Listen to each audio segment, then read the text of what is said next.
Tell us a bit about this morning then. So what was today about? So it's all about just supporting the local community.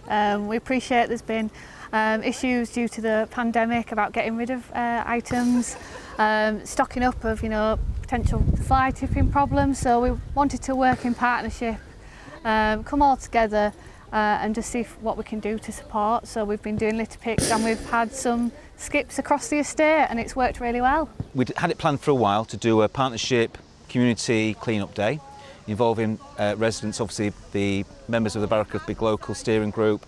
We spoke to Sanctuary Housing, one of our local housing associates, Beyond Housing, who was the other one, all right, Scarborough Council, Kimmy at Gallows Close, Barrowcliff School, Sparks Programme, and they all said, what a great idea, we want to join you. So for the first time ever, and I've been a councillor since '99, Scarborough Council has joined us. They've actually supported us 150%. They put more effort than I ever thought.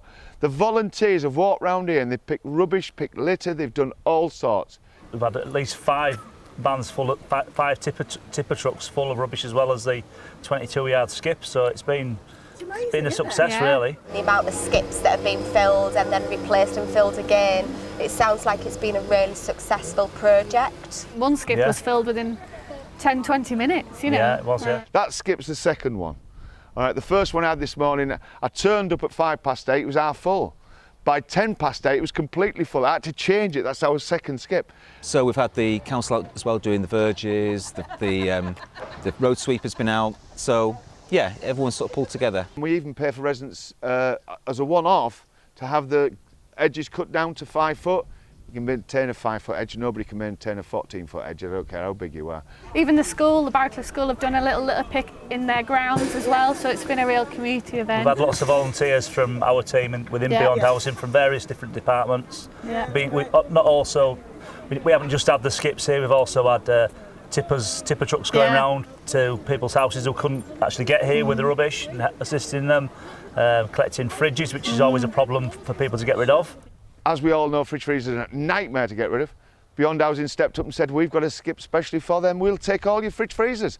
Absolutely great. I'm expecting to be riding around the estate later on today and seeing that it looks really clean and all tidied up. People need to own that environment, they need to have pride in the community, and I think this is what it's doing.